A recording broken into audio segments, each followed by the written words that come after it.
Hello everybody and welcome to Level 5. I'm your course, your host, Level 5, and another out of cinema experience video for you. This time around we went to go see Transformers 1. It was just me and my buddy James, and yeah, it was a lot of fun. First things first, so quickly before we dive into what I thought about the whole film and things, we almost didn't make it to the movie. The little town where the nicest cinema is closest to us, it's about a 40-minute drive. We had plenty of time. We made sure we had enough time to get our drinks and find our seats and things. But there's roadworks right outside of the town and they blocked off the main road. So we had to figure it out using Google Maps how to actually get into the town without using the main entrance. So that was super fun. But anyway, I digress. We managed to get into the cinema. Literally, we had 2 trailers left before the film started. So we got there in the nick of time and we managed to get our drinks as well, which is awesome. But anyway, let's talk about Transformers 1. First things first, this film looks incredible. The animation is so clean, so smooth. Everyone has unique looks. All the shapes, and you can see every corner and image. There's shine to characters. There's dullness to others. There's this techno effect to some of them. It does look absolutely amazing. The weapons look fantastic. The effects of the gun blasts and lasers and things. It all just looks really good. Even the city looks phenomenal. What can I say about the storyline? Honestly, really fucking good. I actually really enjoyed it. This film is an origin story, and it does it well. This is an origin story of Optimus Prime and Megatron, and the build-up for Megatron is actually really good. I was majorly concerned, but yeah, concern thrown out the window. I actually really enjoyed this film. It definitely is one of the best Transformers films we had in a long time. I do think there might be 1, maybe 2 Transformers films that beat this. Live-action films that beat this. But story-wise, it's great. It's progressive. There's a lot of story building. There is other characters, but this film does solely rely on the 2 Megatron, Optimus Prime, or whatever their names are beforehand. It does rely on their relationship. It does rely on them. There are other characters. We do have Bumblebee before he's named Bumblebee, and I want to say she's RC. They don't ever get their names, but I think it's RC. But yeah, honestly, great. Voice acting is really good too. There is some phenomenal voices behind these characters. Lots of them from Marvel, funny enough. So they've either worked together or have been in the same premise together. The voice for Megatron is really, really good. I do really like the voice for Megatron. Bumblebee's just hilarious. He's just such a fun character. The voice work for him is so good. I recognise a lot of 90% of the voices. I instantly know who they were, either by name or I know they're in stuff. When it comes to Chris Hemsworth as Optimus Prime, I was actually quite skeptical. I was a bit worried for this because he's got such a unique voice that I didn't think it would work for a character like Optimus Prime, but for a younger version of Optimus Prime, who only ever gets called Optimus Prime once in the film, because this is an origin of how he becomes Optimus Prime, it is really, really good. He does a very good, younger, less experienced, hasn't gone through all the wars and all the hardships, etc., etc. The main baddie of the film, well, I wouldn't say main baddie, because I guess Megatron ends up being the main bad guy, because there's an origin story of how he becomes Megatron. I guess how you look at it, the bad guy of the film, then I'll word it that way, he's also very well done as well. He's very cocky, he's arrogant, and he thinks he's top dog. And his design is phenomenal. I like how slick and shiny and... what's the word? Slick, shiny, and edgy, I guess he looks. Now, when it comes to some of the designs, some of them are a little copy-paste, but they do make some of the characters at least look different in some little aspects, whether it's they have a visor instead of their eyes, or their eyes are different, or maybe their head shape's a different colour or different angled, or something like that. The jets do look like jets, the jet characters who can transform into jets kind of do look similar. There are some other baddies that of main Transformer lore that we do see. I'm not going to list all of them because I don't want to spoil much. But there are some characters who eventually will become Decepticons in this film. I love their designs. Their designs were top-notch, really good.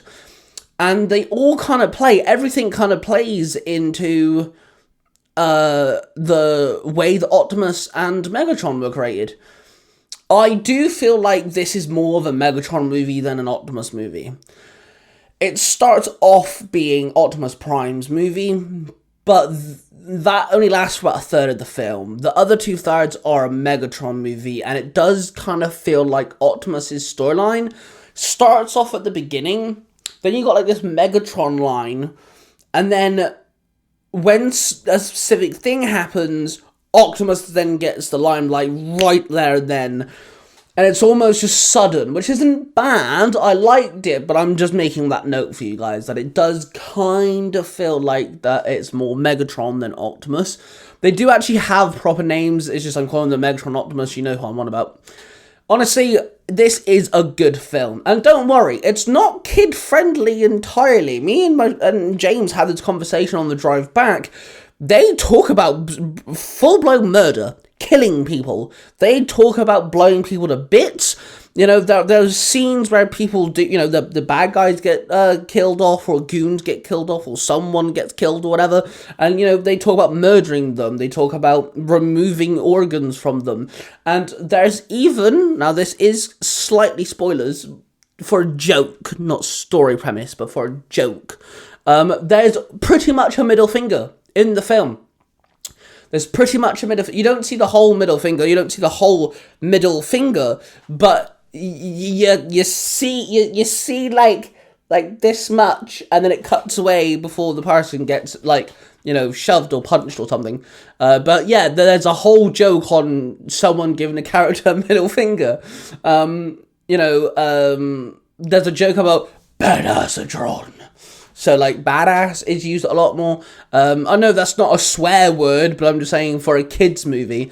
This film is very, I wouldn't say it's dark or gritty or anything. It's not. It's a kid's film. It is aimed at children. But I'm just saying that because it's all robots, I guess it's allowed, I'm guessing.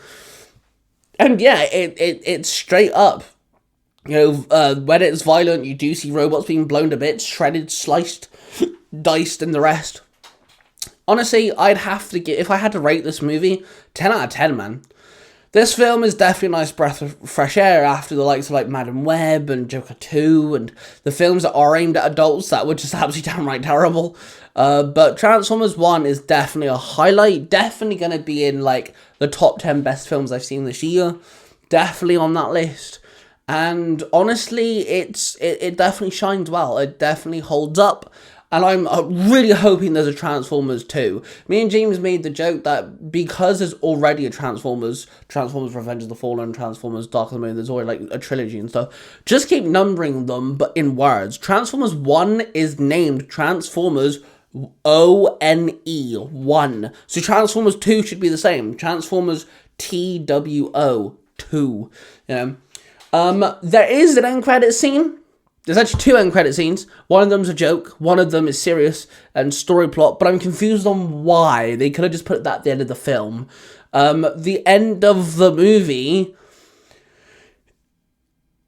is good. It's great. But the last set of dialogue, I guess they tried to follow the footsteps of the Michael Bay movies. Because this is actually made by Michael Bay. This is a Michael Bay Transformers film.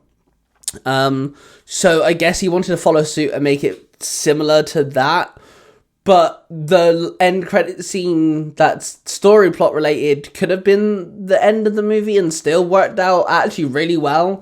So I don't know, who knows. It's just confusing why the end credit scene was there. It's a good end credit scene, and just put it at the end of the film. There's no need. But yes, Transformers 1 is a fantastic film. It looks phenomenal. The animations is absolutely amazing. Storyline really good. It's, you know, plot heavy. It's ongoing. There's some jokes in there that's actually generally funny as well. It's not just like kid humor or dumb humor or over the top over and over and over again jokes. It's actually generally funny jokes. My favorite is Badassatron. That's still my favorite joke. When you watch it, you'll understand. And yeah, I really hope they make a sequel. Like, the sequel would be really appreciative. I really do hope they make a sequel to this film. Anyway, that being said, of course, let me know if you've watched Transformers 1. I wanted to give my quick thoughts, and without spoiling much or anything, there will be a review on Transformers 1. I'm getting back into my reviews. My next video is actually a review itself, so I'm looking forward to that. Of course, don't forget to hit the like button, subscribe button, and notification bell if you guys haven't already. And of course, let me know what you guys think of Transformers 1. Did you go see it in the cinema? Where do you rank it in the Transformers movies? And are you hoping for a sequel? I'd love to hear your thoughts. That being said, I shall leave you here. So, we're off passion, everybody, and I shall see you guys in the next one. Bye.